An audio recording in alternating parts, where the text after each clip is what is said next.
Hello, and welcome to this week's From the Vault episode from the Magdalen House podcast.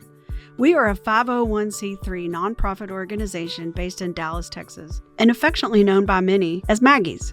Every first and third Wednesday, we bring you a new release. In our From the Vault episodes, we share past podcast releases from our 3 different podcast series: Recover Ed, Recovered, Interviews with Alcoholics, and Hope for the Family. Our podcast aims to connect, inspire, and educate alcoholics, loved ones, and the community to the Magdalen House and the services we offer. We are glad you're here, and thank you for listening. Hello, everyone. I'm so grateful to be here with you all this morning. This is Interview with a Recovered Drunk. And so I think we have some newbies on, so I'm just going to give a little background about what this is. This started when COVID first happened and when quarantine first happened as just another way, or as a way, to keep the Next Step participants engaged and connected. Little did we know that this was going to be the new normal, and this was going to grow into what it is today. And so I'm just super, super grateful each week that we get to do one of these. I think it's such an amazing way to connect because they are conversations, and so even though this is being recorded, this is ultimately for the participants, for you all first. I'm really excited about our guest today. It is Tina, who I'm sure most of you on this call, if not all of you, know. I feel like I've gotten to know Tina through Next Step, which is really, really cool. I say this a lot, that I feel like I get to know women through the women they sponsor. And something that I just love so much about Tina is like her passion for helping alcoholic women, and then also that it's so genuine. You can really tell that it's because she cares. And I also know that she will tell the truth. And so that's another thing that I love about Tina, and that I've gotten to know about her through the women she sponsors. And so anyways, I'm so grateful to have you here with us. Thank you so much. I've been wanting to have you on, and now it's here. So if you could just start by giving a little bit of background information about what led you getting sober, and just to qualify yourself for the women, and then we'll go from there. Thank you, Stephanie. My name is Tina, and I'm a very grateful recovered alcoholic. My day of grace is January 5th, 2013, and that is a miracle. I'm honored to be on the call this morning. Thank you for having me. It's hard to believe that I'm actually qualified to do this, because sometimes it doesn't feel real. I really do feel like sometimes I just want to pinch myself, because there was a time when, and it doesn't seem like it was that long ago, where things were really hopeless, So here's a little bit about me. I don't have a memory without alcohol. I grew up in an alcoholic home, and so by the time I was 10, I knew, genuinely knew, as a little girl, that my dark days were over. That my parents had finally decided to split up, and I'm the baby. I have 2 older brothers, and that weekend that my dad moved out, my brothers threw a party. And that was my first drink. And I can't say that I had some sort of miraculous experience with it the first time, because I got really sick because I was only 9.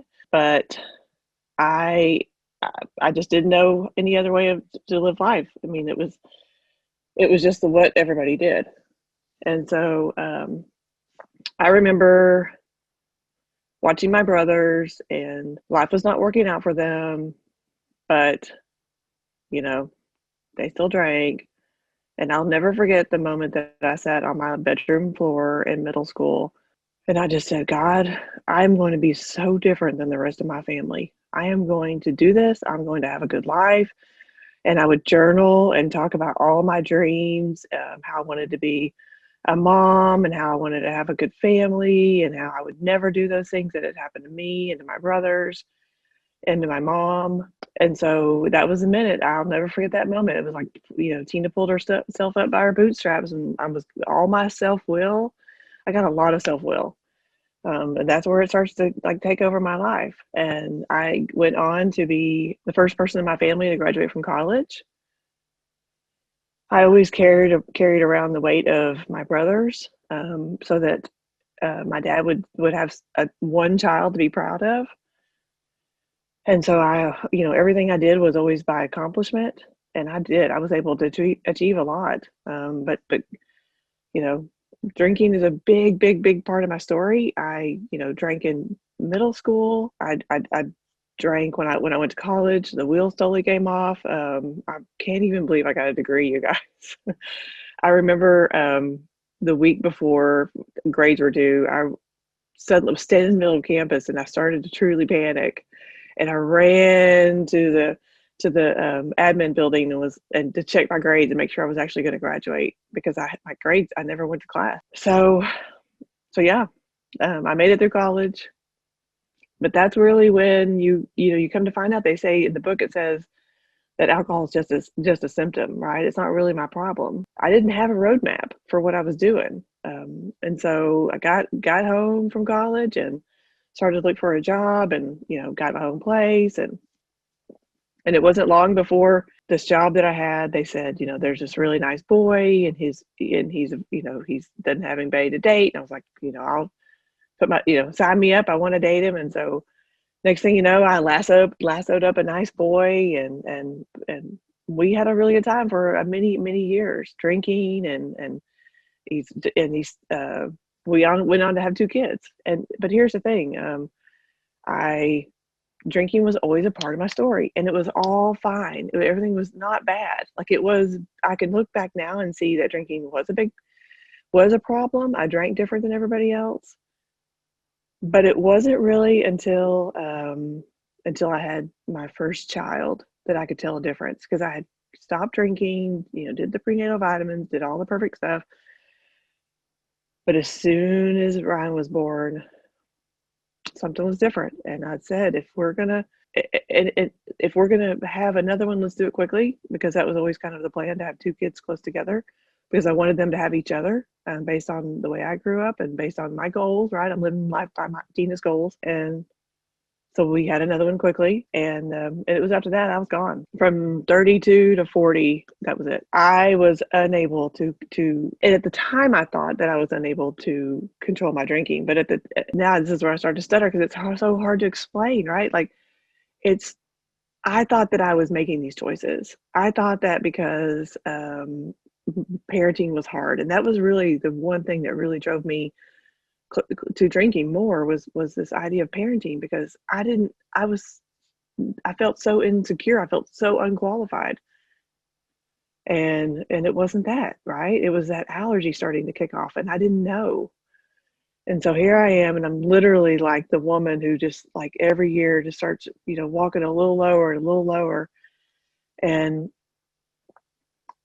my consequences are starting to pile up, and I'm drinking all the time. I'm keeping bottles at friends' houses. I'm keeping booze in the car. I'm driving all the time with my signature was like the red Solo cup in the console. But yet I saw a lot of my family members drinking, and so I couldn't quite understand why it was different for me. And I kept thinking was, man, they're stronger than I thought they were. If they were able to pull this off, because I was just started to, drink earlier in the day, and it became a cycle of me drinking 24/7. And it means like waking up in the middle of the night, needing to reach over to grab a bottle, to get rid of the shakes, the pain, getting the kids to school, and then being back off to the races. And it just became my normal. And here's the thing about that, and this is what drives my passion, right? Is I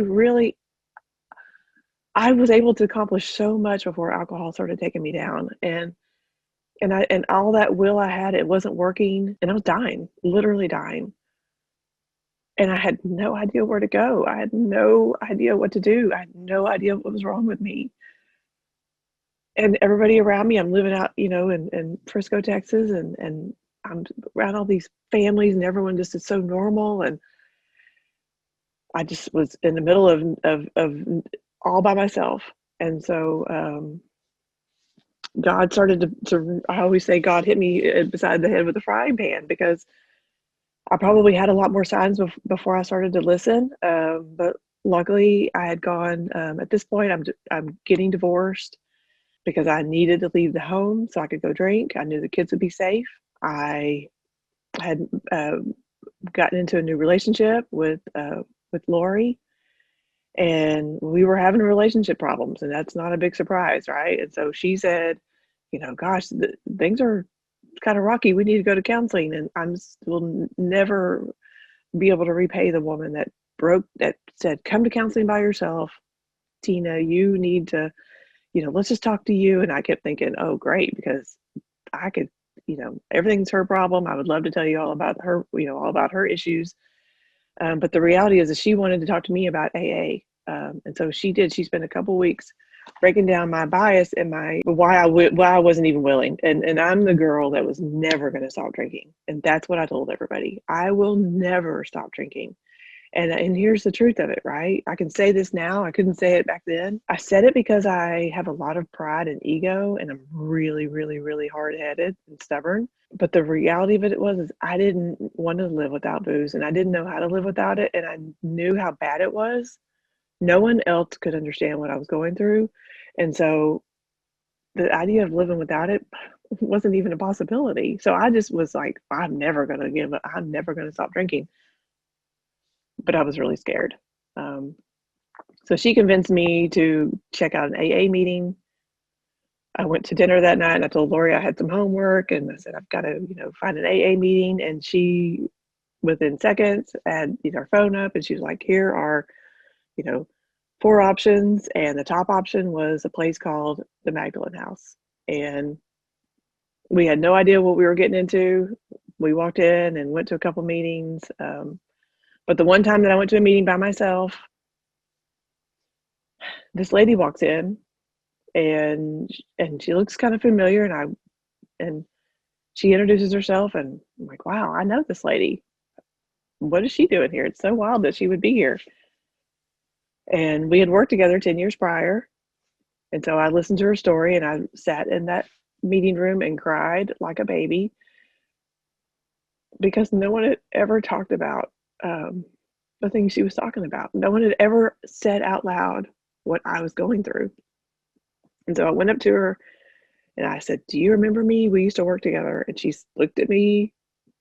She did not remember me, because I didn't look anything like I do now or back when she worked with me. I was a mess. And that's why, we can't judge each other by what we look like when we get here, because we're not ourselves. And she agreed to meet with me, and we sat out on the front porch of Maggie's, and she started to qualify me, what I now know is qualifying, which is, how much is enough, and have you ever tried to stop, and then she told me about herself, and I just cried again like a baby. And I just said, I can't wait to work the steps. When I get sober and when I get, recovered, I am going to tell every woman I possibly can about this, because I've been in advertising and marketing my whole career, and we sell so many things on billboards that people don't need to know about. Why are we not telling women about the solution? Why are we not telling people about, that there's hope? And this is why I always say that my favorite chapter in the whole book is called More About Alcoholism, because I got up from meeting with her, on fire, ready to do this, walked back to my car across the street, opened up the door, and there was that red Solo cup.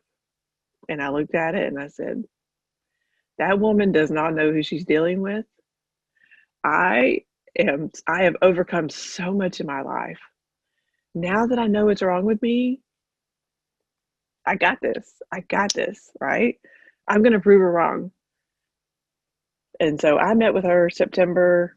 I came into Maggie's in January. So I'm so lucky that it didn't take me that many months to test drive this. But I'll tell you, the night before I came in, I did try to take my life, and because I just couldn't imagine life without booze. And I promised God, I said, if I wake up in the morning and I'm still alive,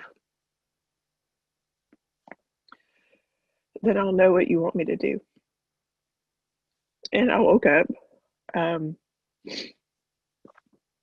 and the minute that I crossed the threshold of Maggie's, I always say it's like jumping off a cliff, and I've never looked back. I work this program like my hair's on fire, because I know in my heart that if I drink again, I'm going to die. And the step one experience that we all need is hard and it's painful. And that woman on that front porch that day promised me that my experience would help somebody. At that moment, I didn't understand that, nor did I really think about it. All I knew was I was dying. It worked for her, and she told me that it would work for me.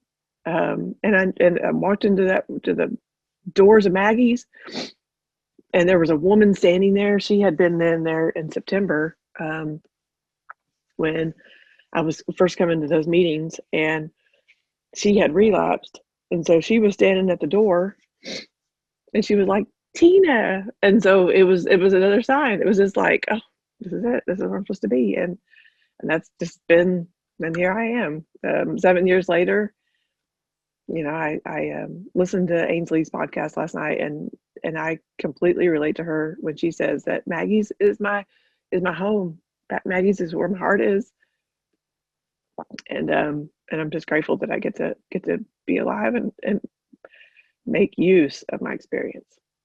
So, Thank you so much. So good stuff. I have a plethora of questions. I just don't know which one to start with first.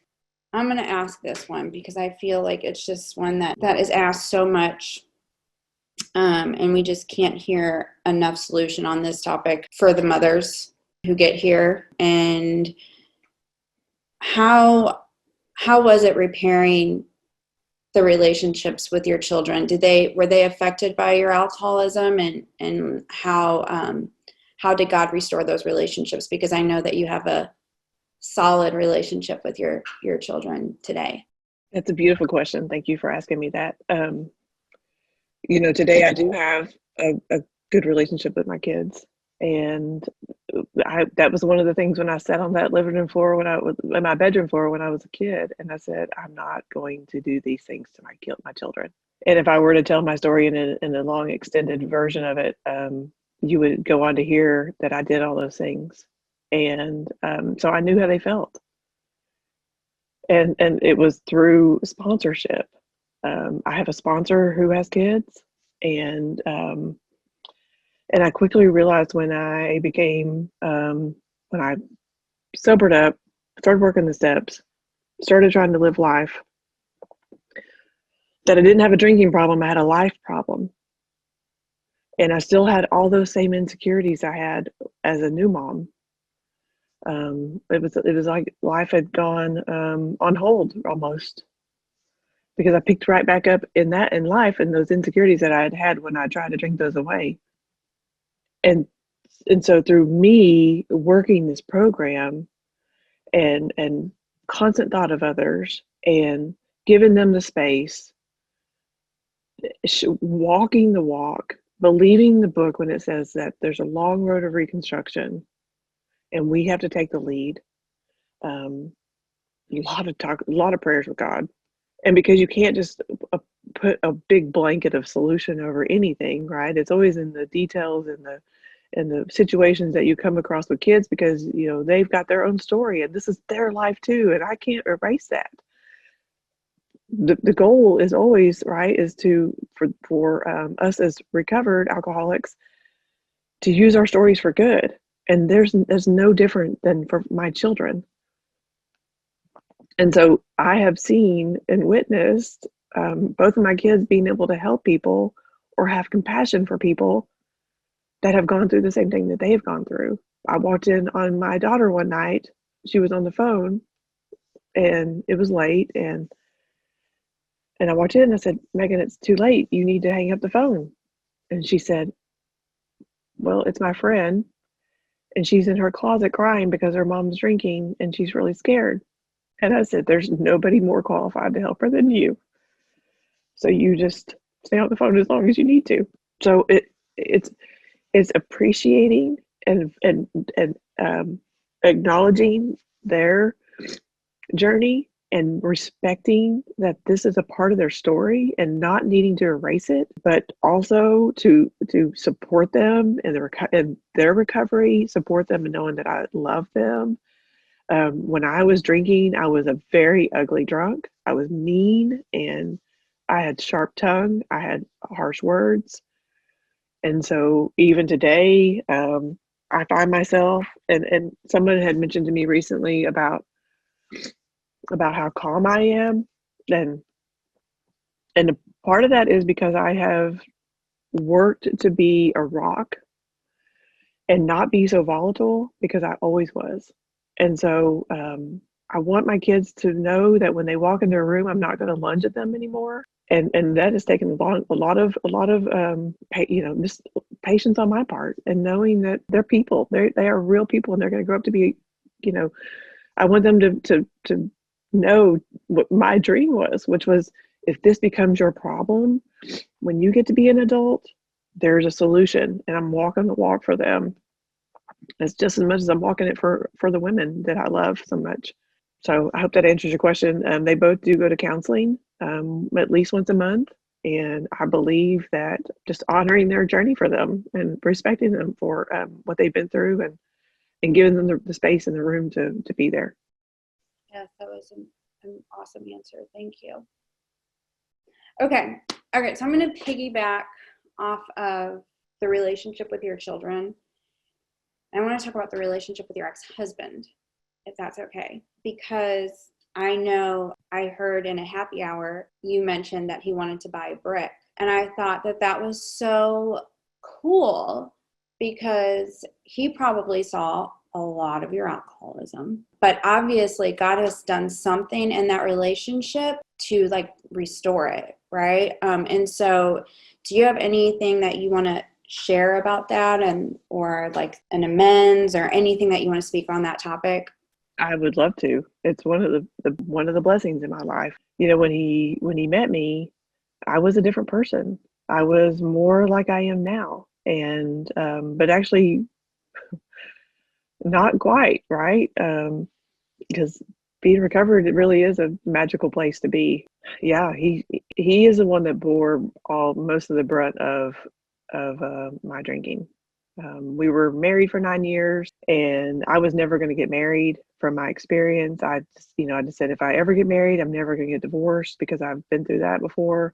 And there came a point, like I mentioned before, that I knew I needed to leave the home, because I had to go do what I needed to do, and I didn't want to hurt anybody else. And I really do believe that God is in so many details, and he's in my ex-husband's heart. He really is. We've always had a good relationship.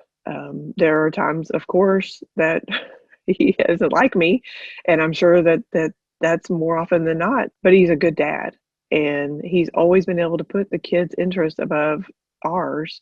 And today, I consider him to still be my family. We were, as Stephanie mentioned about the brick, we took a family vacation this summer.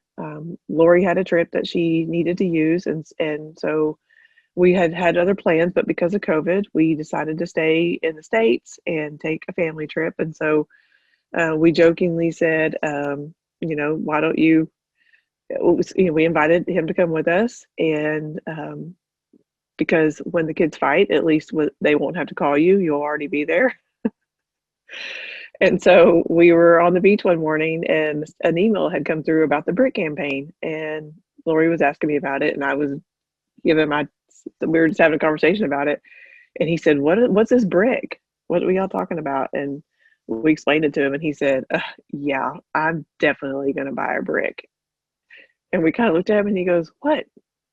All the hell you put me through? I'm buying a brick. And he said, and I'm even going to put that on there. So he did it buying a brick. He did not put that on there, but I tell you, when you get to Maggie's and you start studying the steps and you start to look at like all the things you got to do, right? You think it's going to be so overwhelming. Like, how can I carry the message and fit this into my life? I mean, I live in Collin County, and so I'm not very close to Maggie's. I'm an hour away, much less any place to carry the message, and I just didn't know how it was going to work. And there's never been a time when him or Lori or the kids have ever given me a hard time. And so I always say that God arranged my life so I could do this, right? I could do this and show up 100%, because all the fighting is put aside, because when someone's dying, those things don't matter anymore, right? When you just want someone to live because they're the mother of your children, tell me that's not God, right? Thank you. You had mentioned earlier that you have a lot of self-will, and a common theme that has been occurring in our accountability group is, how do I know my will versus God's will? We've talked about that in accountability or in daily check-ins. I don't remember which one, but it seems to be a reoccurring theme, to the point where I'm trying to figure out an assignment that we can do around that topic. But so I would just love it if you could speak on the topic of, and answer the question for the ladies, is like, how do you know whenever it's God's will versus Tina's will? That is an amazing question, because here's the cool part about this program is you don't have to get it right 100%. It's about learning and growing and making mistakes. But if you are talking to God and you're talking to your sponsor, then my sponsor always guides me back to God, 100% God. And if I don't know if it's my will or God's will, I'll pray about it. If I do something on Tina's will, I always know. Now I know. I will tell you, give you a little caveat. I didn't always know that it wasn't that it was my will, but now I know when it's my will, because it just doesn't sit right with me, right? I know that in my heart of hearts, when I'm being honest, that I'm pushing my own agenda, that my motives are not right, that I'm trying to get what I want because I want it. And that's where that rigorous honesty in this program comes in play. And it's not necessarily honest with anybody outside of me, because for a long time, I was not honest. This disease drives us to be people that we're not. I had to be dishonest to get what I needed. I needed the drink. And I would say and do whatever it took to get the drink. And so to think about it in that terms, to go from not being able to be honest to being honest, the tools I used, pausing a lot. Even in today's, and I find like it's so crazy when you do your inventory and you give over your character defects in 6 and 7, and they say you don't know what to give. You just give it all because you don't know what God's going to use in you. And one of the things that He's always kept here with me is this sense of like just really sit on things. And so I pause a lot. And if I'm not sure, I call my sponsor. And then if I'm still not sure, I get on my knees and I pray about it. Because I had a solid step 1 experience that shows me that Tina living her life on her terms never ends up well. And if I start getting twisted and having, and I know what that feels like. I did it enough, 8 years of hard, heavy drinking times 300, 365 times 8. That's a lot of days of Tina's will. And so I know what it feels like, and I'm honest about it. But yeah, pausing, talking to God, and making a lot of mistakes. I really have made just so many mistakes, but being willing to get honest with my sponsor and tell her about those things. And she tells me the hard things, that you were running on self-will. You're being inconsiderate. My forked tongue did not turn round overnight. I mean, I really was a sharp person. I grew up that way. I grew up in an alcoholic home. And so, even after things got better at home, I grew up in a home where words were not nice. And so it's taken me a long time to get where I am, I tell you, but but just have a lot of grace for yourself too. But be willing, right? Willing is like the major word in this. There's so many major words in this program, but willingness comes from your experience. But be willing to listen to your sponsor and be willing to call and get honest, because otherwise, why would you do this? I can lie. I'm good at it, right? But that's not where the magic is. And once you get a little touch of that magic and you taste it and you know what that life looks like, I just want to run towards it. And I also have a sponsor who admits her mistakes. She admits her faults. She has a sponsor. She is sponsored. She thrives on growing. She thrives on so she's my mentor, right? She shows me that no matter what year I'm at, no matter what stage I'm at, that there's always room for improvement. And then I'm always, if I make a mistake, it's just great. You made a mistake? Awesome. Because that's where the growth is, and it's okay. Before, right, we make mistakes, we either go drink or we just want to just put ourselves in the ground, or because I'm an extremist, right? I'm an alcoholic, so I don't do anything in moderation. But yeah, I mean, there's lots of room for growth, lots of grace, lots of pausing, lots of like listening. And I'll tell you, when you pause and you ask God to guide you, He will. And it's not always on my terms. And I'll tell you, God also puts me in a lot of uncomfortable positions. And I will say, God, this is not a comfortable spot for me to be in, but this is where I'm at, and I know you have a plan. So I hope that answers your question. Thank you. What I do know about you is you have a very full life. That's one of the benefits of this program is we get affairs, right? We get to participate in life. And then I also know that you sponsor a lot of women. And just from what I know from on the other end, because I get to see things on the back end, it's kind of cool, is that you are available for these women. And so like you're a sponsor who like is actively sponsoring. And so I kind of want to know, one, I feel like, how do you do it all? But two, like what drives you to have that same passion and everything today for recovery has it been that way since day one, or has this been like a growing process? I feel like that's a lot of questions in one question. So go. Well, this is one of the reasons I'm such a big fan of Next Step, is because it helps you learn how to weave the program into your life. And I have to say that it took me a long time because of the years I drank and because of my life, insecurities. I was quiet for a long, long time. And then when I got sober, I was even more quiet. And so I haven't always had the opportunity to sponsor. God did not put that in my life.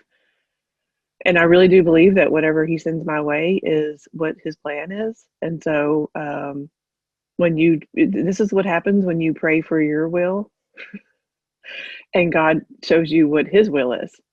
And I didn't really realize that was happening to me until I was talking to a really good friend of mine in recovery, and she pointed it out to me. She said, well, you're praying for this, but He's sending you this. So clearly He's given you your answer. And so, but I know that my recovery comes first above everything else. It's above my kids. And if you haven't seen my kids, they're beautiful human beings. They're now 17 and 18. They're above. My program is above everything, because if I put that first, if I put God first, God's will for my life, right, ahead of everything else, then I can do anything else I want. And I'm not doing it because I want to do anything else I want. I'm doing it because that's just how it works. And it's a beautiful life. And I've always been passionate, and it has been a gradual process of me coming alive, and it hasn't always been this way. I mean, first 2 years when I started to speak up, they were like, who's that girl? Because I just was a slow person to come out of my shell. And that's why when I see women that are quiet or don't feel like they fit in or are riddled with insecurity or think this isn't going to work for them, I'm like, you come right over here because I know exactly how you feel. And even if I don't sponsor them, it's I am excited to show women that when you live on God's plan and you're walking that walk with Him, I don't know what God's got planned for me in the next 6 months, but whatever it is, I know it's going to be better than drinking. I know it's going to be better than my will. So yeah, I don't know if that answers your question, but I am, I show up and God shows me where to go. Anybody? Okay. So given your experience with coming out of your shell and being insecure and all of those things, what advice would you, or what would you say to the women who are terrified to carry the message, or to chair a meeting, or to tell their story, or to sponsor because of those insecurities? Like, what would you say to them? I would say that because this program requires you to, the book says we were reborn. And so I always talk about it in terms of like a new toolbox. I had an old toolbox, and when I walked through the doors of Maggie's, when I jumped off that cliff, I left that toolbox way up there. Like I left it behind me. And so now I have a new toolbox. And these tools, I don't know how to use them, but I'm surrounded by women that do, including my sponsor. And so it's like riding a bike. We don't all just get on a bike and just take off down the road. We don't know how to get on the bike. We don't know how the pedals work. How do the handles work with the pedals? Then you get on it and you fall down and you get hurt. And then you got to get on the road and you're all wobbly and car drives by and you think you're going to fall down because it's too much, right? It's so overwhelming. But it's and here's the thing, like life run on Tina's will, yeah, you guys might as well get out of the way. But life run on God's will, it's beautiful. But it takes a few times getting on that bike, right? And that's metaphorically, but like trying it out, and then your faith starts to grow when you see He shows up, when you see that you don't remember what you even talked about, when you see that there's this transformation during that process of doing whatever it is. And then the coolest part for me in the beginning, going to carry the message, I was surrounded by women who were completely supportive, always supportive. They always, just in the nicest, lovingly way possible, would say, "You're going to do step 2 today, and this is what you're going to say." And I had been, studying and been trained to do how to do it, and watched them for a while, learned how to do it. And when that moment came, and I couldn't open my mouth and only get a couple words out, okay, all right, and they just pick up and they just keep going. And every week I'd get a little better. It's just like riding a bike, right? I've got a new set of tools, and I've got to start learning how to use them. And if I don't know which one to pick up, I call my sponsor and she'll say, "You got to use this one, or you got to use that one." Just because it's new and it puts you in that uncomfortable position doesn't mean you can't do it. It just means you got to practice. It's like everything else, right? Because I'm an extremist. I think I got to wake up one day and be perfect at everything. And that's simply not true. And so I think it's a beautiful part of the process. I will never forget the women. Just like, when you did your intake at Maggie's, or that first person you talked to that you said, "I'm ready for help." We never forget the women that have been in our journeys, that have been in those parts where we've been vulnerable, And this gets you really vulnerable. And I'll never forget the women that were so nice to me and so helpful and so kind. It's um, the book talks about, we walk shoulder to shoulder, and there's nothing that will give you a sisterhood quite like carrying the message, because you've been in the trenches with these women and you've shared your experience, you've shared the solution. And that's our obligation, because if that woman hadn't shown up on that day that my heart was open and willing for that small of a window of time, I don't know where I would be. What if she hadn't shown up? What if God hadn't sent her? Like she decided that day she had something better to do. And so you're out planting the seed, and it's not like you don't know this topic. This topic is the one thing I know the most. Like of all the things in life, I can talk about booze and alcohol and drinking and alcoholism and the book and all those things all day long, because it's the one thing I know the most. And so, yeah. Thank you. What is your favorite page or favorite part in the book, if you had to pick one, and why? Everybody write it down, because we're going to read it after this. Well, I've got a couple things to say on this, because I think it is so critical for women in the beginning to not feel like they have some sort of standard to live up to. I'm not a book whiz. I don't pretend to know everything in the book, and I don't pretend to know all the pages, because quite frankly, I don't. And so I think I remember watching women in the beginning that did know by page number and where this was, and they could quote everything, and I was so intimidated. And so now I'm very transparent about when I chair a meeting, I say, just so you know, I get nervous, and just so you know, I don't know the book by heart.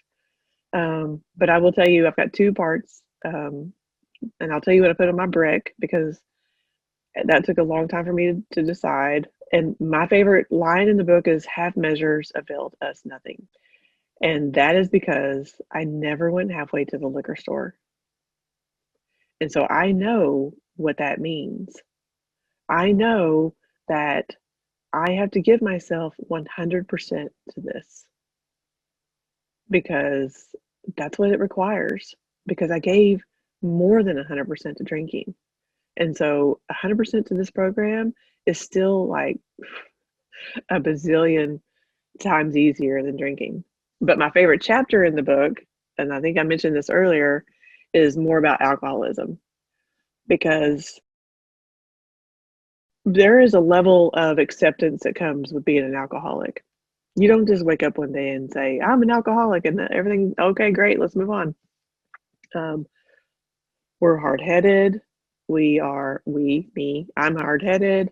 I have a lot of self-will, and I needed that extra chapter. That extra chapter was written, we used to say it was written for me, but now I know it wasn't written for me, because I've been around more women that are like me, who, got back to their cars and said, forget that lady. She doesn't know what she's talking about. I can do this. And so the Jaywalker story is one of my favorites, because I truly, when I sat in Maggie's and someone talked about the Jaywalker, I thought, okay, now we've jumped the shark here. We have jumped the shark. I don't know what these people are talking about. How am I a Jaywalker? But I am. I'm a Jaywalker. Every day I would get up and say, it's going to be different today. I'm not going to fill in the blank, right? I'm not going to drink before 5. I'm not going to blow off cooking dinner for my kids. I'm not going to miss a recital. I'm not going to all those things, right? And I did. And people just look at you like, why? What are you doing? Get it together. This is not normal. Do you not see it? And so I think that's definitely my favorite part of the book, because I think we need that extra clarification and identification, so that we see that as crazy as our behavior is, it's so normal. Because we get here with so much shame and so much confusion, thinking, I thought I was a normal person, but I'm doing all these crazy things. But that's just a result of my mind and my body, right? Because the once I put booze in my body, this allergy takes me to places I've never been before, and I don't care where it's going to take me because it's controlling me. Like I cut my head off, put it over here because now I'm a jaywalker, jumping in front of that bus every day. And so that if when I chair meetings, and I get the opportunity, I talk about the chapter more about alcoholism. Thank you. Okay, so we're getting to the top of the hour, but I do want to ask you one more question before the wrap-up question, because as you were talking, I just started thinking about all of the promises that, the book gives, and that they are promises. And I just would love for you to, I don't know if you want to mention the promises that are like your favorite promises in the book, or the promises that are like, I know different parts of my sobriety, like different promises are like I can feel them, you know what I mean? And so I just wanted to know if you could just talk about like one or two promises or whatever promises you want that are manifesting in your life today that you know to be true. Absolutely. I can honestly say that I am living a life with all of the promises. But the one that really resonates with me and was the first thing that came to mind is this fourth dimension, right? I don't get me wrong, it's not every day. There are days when I spend a lot of time in prayer. But I don't think about alcohol. I don't not think about alcohol. I buy booze for Lori. I am able to go to dinner with friends and actually participate in conversations because it doesn't. I'm not worried about where the waiter is and where my next drink is coming from, and I'm not worried about how much is in the car. I'm not worried about do I have any at home? I'm not worried about how much money is in the bank because I can buy the next one, or if I don't have it, who's going to buy it, or none of that, right? It's the wildest thing that I'm in this place of neutrality, but it's also that I have no shame around my story. I'm as transparent as I possibly can be, especially living out here in Frisco, because when we first moved back out here to be near the kids, I was really concerned and scared. And I thought, man, I'm so far away from Maggie's and away from the places I carry the message, and it's going to be so much harder to do the things I need to do. And one day I was walking up to the Kroger and I saw this woman in front of me, and she ducked behind the Christmas tree, and I saw her pull out a little mini bottle of wine, and she started to chug the wine behind the Christmas tree. She was hiding it. And I knew right then that was God's sign to me that it doesn't matter where you are always going to be able to help women. And so, I definitely encourage women to stick with the program and work the steps, because the miracles come true, and they not always right away. That wasn't my experience, but yeah, the promises definitely come true. Thank you. All right. And so my wrap-up question, which thank you so much, Tina, for being here with us today. I really appreciate your time and your honesty, and I think you're a gift to so many women. Oh my God, I'm crying. Sorry. My wrap-up question is, if you could leave us with one takeaway, if you don't hear anything I say, hear this, what would that takeaway be? Well, I'm trying not to cry. No one ever cries alone. I would say that there is hope. No matter how many times it takes, and there's no shame in getting to the place where you are done. And there is a solution. Will shout it from the rooftops as long as I live, that there is a solution, and this really works. But it's only going to work if you've had the gift of desperation. And the gift of desperation comes from a big bottle of vodka. And there's no shame in that. And I'll tell you, the women that I work with and the women that are in our recovery community, they have mad respect for them, because it is so brave to reach for help. Because when you're in that dark day and you don't think that there's hope, and it happens, but you do, and you are willing to work the steps because you see somebody it has worked for you, that's worked for them, and you want it to work for you. I mean, there's hope. There's always hope. And if you're not done, it's okay. And when you are, just work this program like your hair is on fire. That's what my sponsor told me, and that language stuck with me, because I drank like my hair was on fire.